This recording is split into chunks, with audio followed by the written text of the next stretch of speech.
and welcome to my sixth, I think, vlog. I lost count. And it's been a long time since I last talked to you guys kasi parang ang last vlog ko is a silent vlog. It's just simply no, it's a day in my life vlog, and the reason why silent vlog siya kasi napapansin ko kapag nag-edit ako, since I started editing simula nung first vlog ko, natatagalan ako sa pag-voice over. Hindi ko alam kung bakit kasi madaldal naman ako in person. So I've decided na moving forward, I'll try na wag nang mag-voice over kasi natatagalan talaga ako mag-edit. So, I'll try to talk to you guys via camera or just put texts below. Kaya ako naman ginawa kasi tong vlog na to just to document, para well documented yung mga travels namin ng fiancé ko, ni JC. Kasi nga, halos every month kaming may alis. And I know it's been a long time since last nag-upload ako. And meron kaming mga alis na hindi ko na-vlog simply because minsan tinatamad ako. But I tried. I really tried na mag-vlog, especially nung nagbagyo kami last February. But hindi ko nagawa or hindi ko siya natuloy. Pero I tried. Nakapag-video ako ng mga 2 to 3 videos. Pero hindi ko siya natuloy kasi kasama namin yung anak namin, si Apa. So, pagkasama kasi yun, sobrang velcro dog niya. Gusto niya, lagi ko siyang karga. Tapos, kapag karga ko naman siya, sobrang likot niya pa rin. And hindi naman ako matulungan ni JC kasi pag kinakarga or kinukuha niya si Apa, gusto sa akin. So, napakalikot niya pag si JC yung may karga and umiiyak. So, ako yung laging nagkakarga sa kanya. And kahit meron siyang carrier, ang hirap talaga kasi almost 8 kilos siya, mga sis. So, sobrang bigat niya. So, yun yung nangyari nung February. Hanggang Lion's Head lang ako nakapag-video talaga. Kasi nga, napagod ang babaeng ito. So, hindi ako nakapag-video. Hindi ko siya natuloy. Na-drain ang energy ko. Napagod ang buong pagkatao ko. And I know, yung mga fur parents dyan, makaka-relate kayo na nakakaawa silang iwan, pero nakakapagod silang kasama. Actually, medyo nanghinayang nga ako nun kasi first ever bagyo yun ni Apa. So, hindi ko siya na-vlog. Though, may mga pictures and videos naman. Pero still, syempre, iba kapag, di ba, well-documented talaga siya. Anyway, ba't nga ba ako nagpapaliwanag? I've also decided na hindi ko pressure yung sarili ko na mag-upload kasi in the first place, kaya ako lang naman ginawa tong channel na to, is to document our travels. So, I'll upload whenever I can and whenever I want to. And thank you sa mga nanonood still. And our vlog for today is about road trip. So, today we're going to Laia, Batangas. Kaya ako sinabing road trip kasi i-rides lang namin to. So, I think this is the longest. Ito yung pinakamalayong mararating ni Swarly. So, Swarly siya yung motorcycle ni JC. So, if you guys have watched How I Met Your Mother, correct? Pinangalan siya kay Barney Stinson. May episode doon about Swarly. So, JC is a How I Met Your Mother kind of guy, and I'm a Friends kind of girl. So, to compromise, pinanood namin yung favorite show ng isa't isa. So, anyway, yun yung pinakamalayong mararating niya, if ever. Kasi ang farthest, kung hindi ako nagkakamali, is Tagaytay. And nakailang Tagaytay na kami. And ang last rides namin is last year pa, August 2025, anniversary namin. Kasi nga, busy kami pag bare month, so hindi kami gaano nakakaalis or umaalis man kami. May mga nilalakad kami and all, and syempre nag-save din kami ng money kasi nga nag-Taiwan din kami. So yun yung last rides namin, mag-1 year na, grabe. So just like what I mentioned sa video ko sa Taiwan when we ate doon sa Ichiran Ramen, gustong-gusto ni JC ng mga soup or hot foods, which total opposite ko naman kasi ako more on dessert, kind of girly ako. And I like cold foods like ice creams, mga ganyan. So, isa yon sa tagal na niyang gustong itry yung authentic Lomi and Gotong Batangas. Pero yun nga, hindi kami napupunta kasi Tagaytay lang din namin kaya ng overnight. Parang one time lang kaming nakapag-overnight na Tagaytay. Lagi kaming 2 days. Kasi ang layo niya from north to south kasi Bulacan to Tagaytay. So, lagi kaming 2 nights kasi hindi namin kinakaya yung biyahe. Kung tutuusin, malapit lang naman talaga dapat siya. Kaso, sobrang traffic. So, nauwi kami ng 2 nights palagi. The only time na nakapag 1 night kami, nung nag-rides din kami, nung 2024 naman. And kasama namin yung co-workers namin noon. Which is the same people na kasama namin ngayon. Yay! So, sila pa din yung kasama namin ngayon, pa Batangas. And of course, diba, bakit ka magbabatangas kung hindi ka magbe-beach? So, yun talaga ang pupuntahan namin. Magbe-beach kami sa Laia. And later, I will tell you guys yung name ng resort. Right now, naka-lunch lang ako sa work kasi may shift pa ako. But si JC naman, naka-leave siya. So, natutulog siya kasi kailangan niyang matulog dahil siya yung mag-drive. So, ako, pag out ko ng 5 a.m., diretso alis na kami. Kailangan maaga kaming makaalis kasi alam mo naman, nasa Pilipinas tayo, traffic. And I have already packed our things naman Wednesday pa lang kasi gusto ko ahead of time nagpapack na, and I love packing things. Yan, to the point na kada may overnight or kada may alis kami, I make a list sa notepad sa phone para to make sure na wala akong nakakalimutan. Ganun ako ka-OC. Pero when it comes to unpacking, si JC na ang gumagawa kasi I hate unpacking. Yun, so ayun lang guys, I'll update you later. So, I'm done preparing and yan, nagkulot ako. So, sana umabot siya sa Batangas. So, now, I'm gonna put some ingay mo na. Uy, mapasok pa! Anyway, so, as you can see, ang putla ng pagmumukha natin. So, since abutan tayo ng init, sunscreen is a must. So, get ready with me. Konti lang naman to. Kasi hindi naman ako nag-heavy makeup and all. Lalo mainit. So, I'm using Happy Skin Rescue Me Mineral Sunscreen. SPF 50 plus siya. So, ito yung ginagamit ko dati pa. Pero, parang hindi na ako magpa-purchase ulit. Kasi, may negative feedback about Happy Skin. So, inuubos ko na lang pa siya. Yan. So, wait.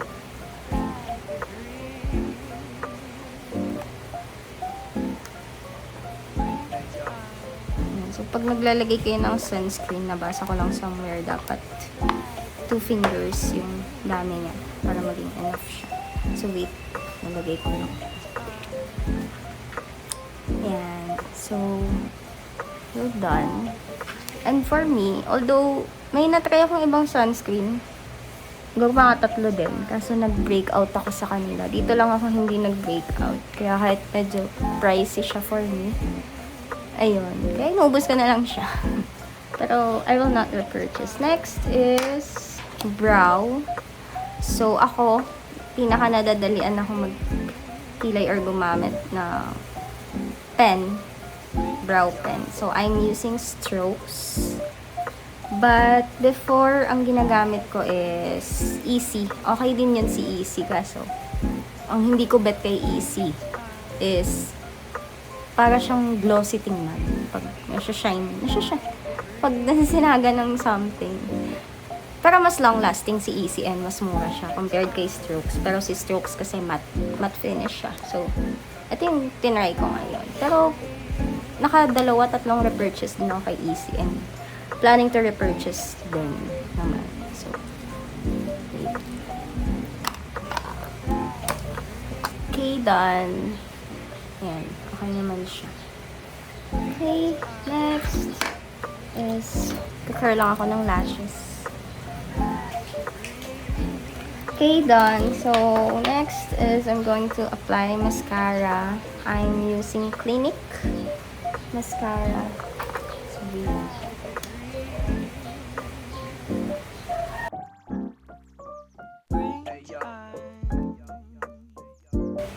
blush on. Pillow Pop Toast of New York yung shade ng Everbelen. Grabe yung eye bags ko. Wala pa akong tulog.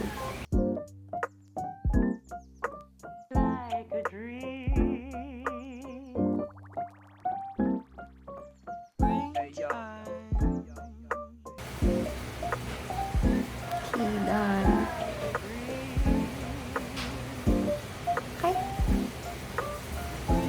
Ay na yan. Kasi mainit. So, hindi tayo ganang mag-blush on. Next is lip tint. Use Everbelen na ulit. Toast of New York na lip cream. So, you know what? High school pa lang ako. As in like junior high school. Nung unang labas nitong Toast of New York na lipstick.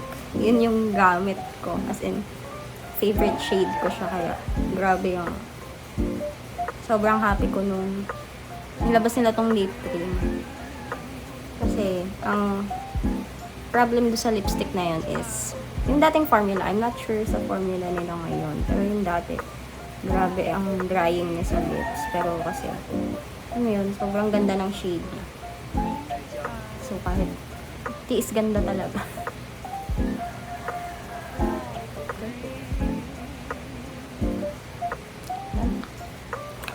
So, to top it off, lip gloss natin is from Easy Den. Ang shade niya ay Off Duty. Ito yung Hydra Gloss nila.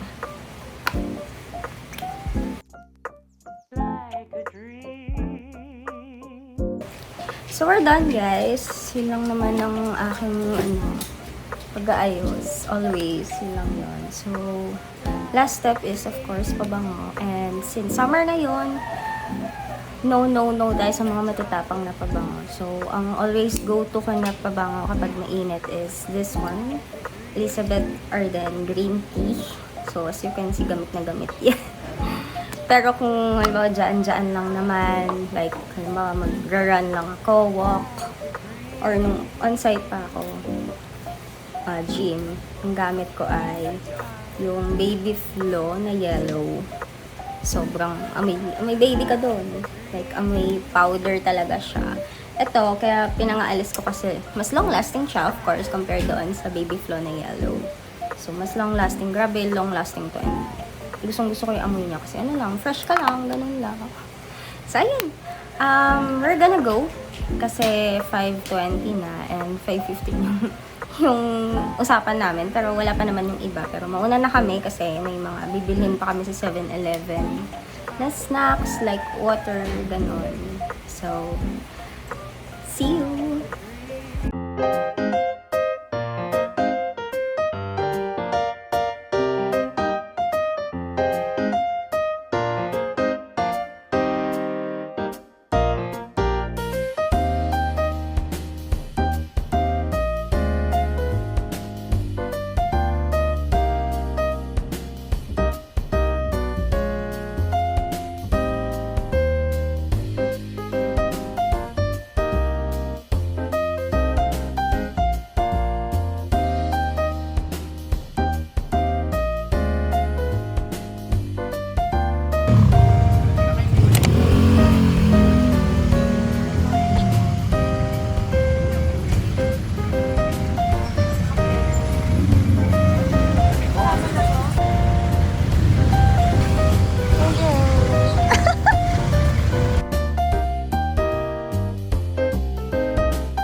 Grabe yung eye bags ko. Wala ka pa bang tulog? Wala pa akong tulog. Oras tayo. Ano oras ka gising wala ka ka? Eh, ako nga. Ano oras ka gising ka? 7. Ako 4 p.m. Ay, hindi ako papayag, be. Sabi ka.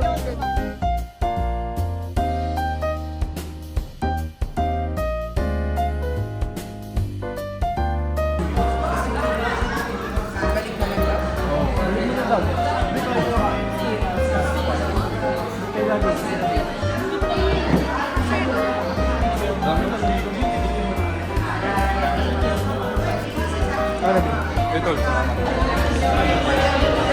Tandang mo ka, pero sa office naka 3-in-1 lang naman.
Batang yagi.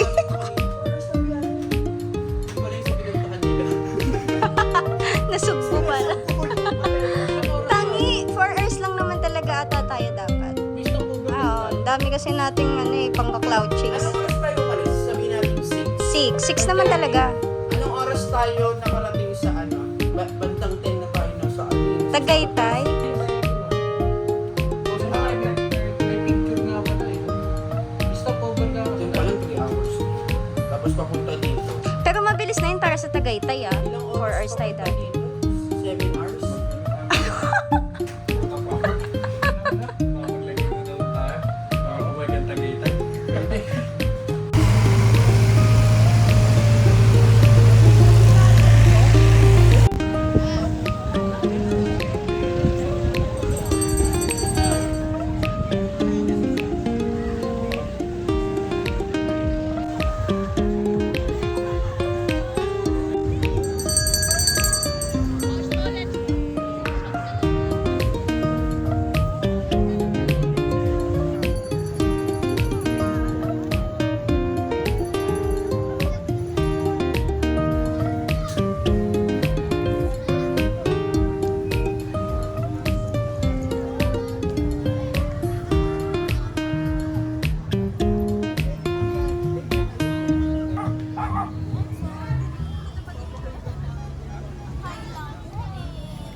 ang bango nung ano.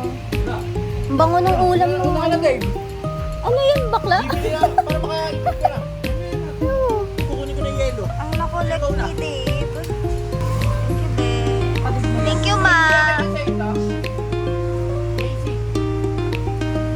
Kulang yan. Thank you, mama. Thank you, mama. Ito. Vlog. Ano yung huling hapunan?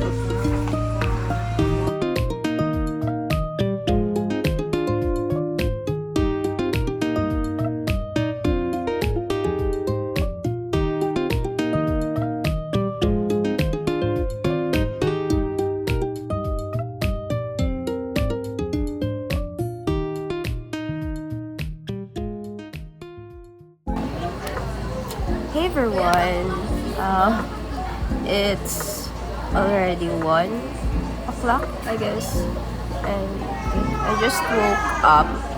Medyo maingay dito kahit madaling araw na. So, kasi nga, from shift ko yesterday, di ba, dumiretso kami ng biyahe, and wala pa talaga akong tulog. Kaya pagkaligo sa beach, kumain lang kami, and then nakatulog na ako from siguro 8 p.m. to 12 a.m., 12:30. And then, kakagising ko lang ngayon. Tapos nang uminom. Hindi ko na naabutan.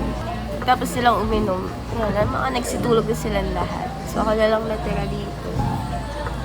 Naghilamos lang ako ulit. Nakapaghilamos naman ako nung bago mag-sleep. Kasi nga, nagbanlaw.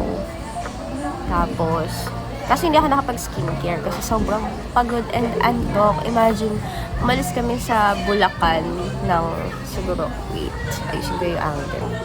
So, umalis kami sa Bulacan ng medyo maingay. May nagpapatugtog ng ano pa. Baka may makapiright pa ako. Anyway, umalis kami sa usapan namin na magkikita-kita is 5:15.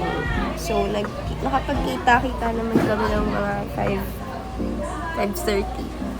And then, syempre, antayan pa. Tapos, nakaalis kami, safe to say, mga 6 a.m. And then, by 9 a.m., so mga 3 hours, nakarating kami sa Tagaytay, which is fast, considering na galing pa kaming Bulacan. And mabilis siya compared sa usual na biyahe namin from Bulacan to Tagaytay na 4 to 5 hours. Kaso yun nga, ang daming naming stop over. So total of 6 hours kaming nasa road, which is parang first time kong nasa motor lang ng ganun katagal, 6 hours. And considering na wala akong tulog talaga. And before my shift, hindi rin ganun kaganda, ka-quality yung sleep ko. So, baka umidlip pa ako. And, naka-alarm ako ng 4:30 a.m. kasi I want to see kung may sunrise dito. And, by the way, we're at Punto Miguel Beach Resort here in Laia, Batangas. And in this area, maraming resort as in tabi-tabi lang sila. Tapos, meron naman ding malalapit na convenience stores like Alfamart, 7-Eleven. In our case kasi, since nakamotor kami, 3 motor yon, so 6 kami in total. Hindi kami nagdala ng like foods. And pagdating dito, since 6 hours na nga kaming nasa road, nagkatamaran ng mamalengke. Ang unang usapan is like mag-iihaw pa ng yempo, magluluto pa ng menudo for ulam. Hindi na namin nagawa kasi nga sobrang pagod. Tapos summer ngayon, no? So mainit. Alam mo yun, nag-combo na yung pagod, init, sakit ng katawan. Ang ginawa na lang namin, meron kasing mga malalapit na sari-sari stores dito. Bumili kami ng bigas, of course. Though, I don't recommend, especially kung naka-car kayo. Kasi medyo mataas yung price nila compared to usual prices, which is gano'n naman talaga kapag malapit sa tourist spot, di ba? Parang yung bigas, 75 per kilo siya. Hindi ko alam kung normal yun kasi hindi naman ako bumibili ng bigas. Hindi ako namalengke. So, yun, 75. Though, I think, medyo pricey siya compared sa labas. Bumili din kami ng eggs for breakfast, like mga delata, corned beef for breakfast din. And then, we've decided na lumabas pa ng konti for 7-Eleven and Alpha Mart. Bumili kami na other things na needed, like ice, soft drinks, yung ininom nila, and chips. Meron din doon na malapit na Andox. So, yun yung binili naming ulam for tonight. Bumili kami ng, imbes na mag-ihaw ng liempo, bumili na kami ng liempo doon. And bumili din kami ng lechon manok. So, yun yung kinain namin ng dinner. I realized, patay pala yung ilaw. Diba? Kanina pa ako salita dito. May better lighting pa. Thanks. Anywho, okay naman dito sa place na to. White sand siya. And comfy din naman yung rooms. Siguro one thing I noticed is wala silang ref, but they provide free coolers and you need to rent yung mga cooking materials. Air condition naman sila.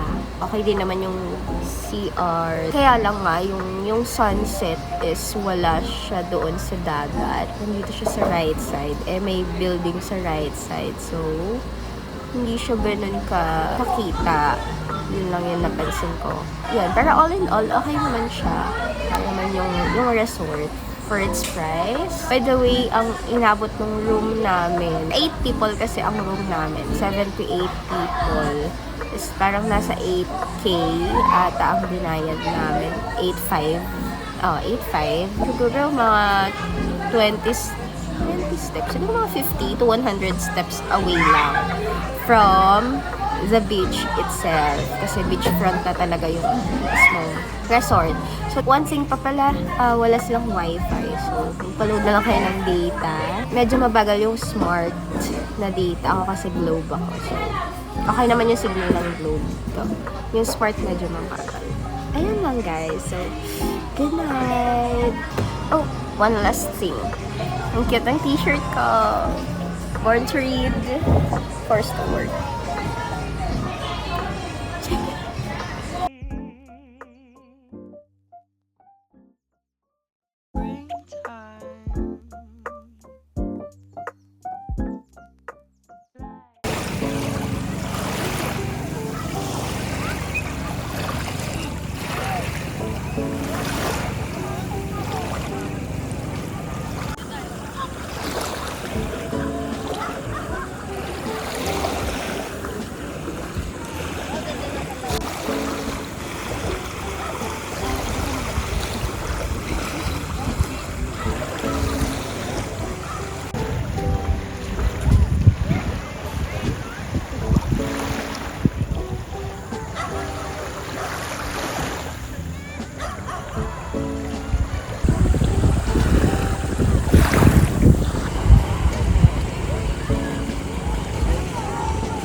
Dami kong pulang. Is that? No!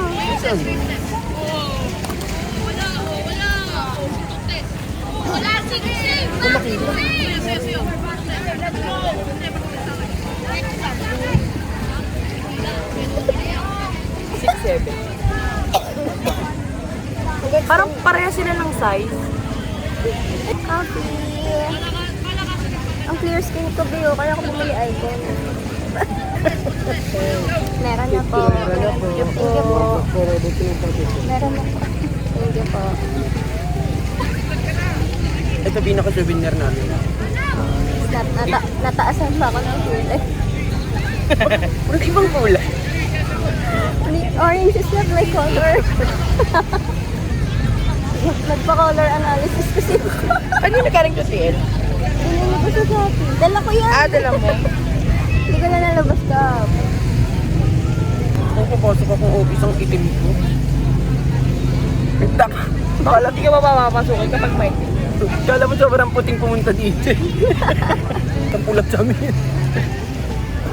Babas pa ako sa vlog mo. Eh, di doon ka bumili sa inyo talaga. Nasaan kayo? Eh, ayaw ko na.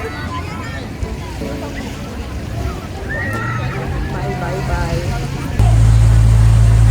Wow, kacho! We're going home in a few minutes. Oras na ba ito? 11:03 and out namin is 12 o'clock noon. Kung sino man yung nagpauso ng ang in ay 2 p.m. tapos out ng alas 12. Napakainit. Bakit? Umidlip pa yung mga kasama namin. And nakapagbanlaw naman na kami. Sunscreen na naman. This is Steve. Kasama ko din siya last vlog sa Sambal. Nakakasawa na, no? Nakakasawa na. Ang iba naman. Tigil na tong kaplastikan. Ibang collab naman gawin natin. Siguro after 2 years na lang ulit yung rides. Di ba 2024 yung huli? 2024 kami huling nag-ride sa Tagaytay. Tapos ngayon lang ulit. Siguro next time sa naman? Saan daw balak nila? Gabaldon. Sa Jets. Sa Ama na. Tama na, Jets. Ganon. Para malapit lang. Ganon din yung North Riverside. tubig din yun. Tapos lagi niyang dala adobo. Magkahalo yung manok tsaka yung baboy. Baboy. I'll update again when nakaalis na kami. Kung may energy pa. Pag kinaya pa kasi ang init. Kita niyo yan. Kita niyo yung init. Yan. Good morning, Bean. Good morning. Pagising niya lang. Hi.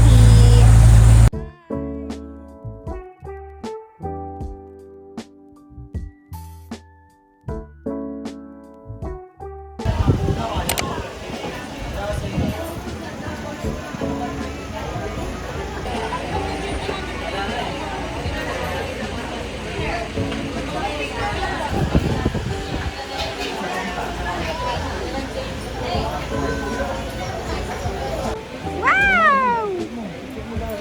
Tira mo lahat. Picturean mo bawat table. Sa yung mga table dito. Order niya, pwede picture.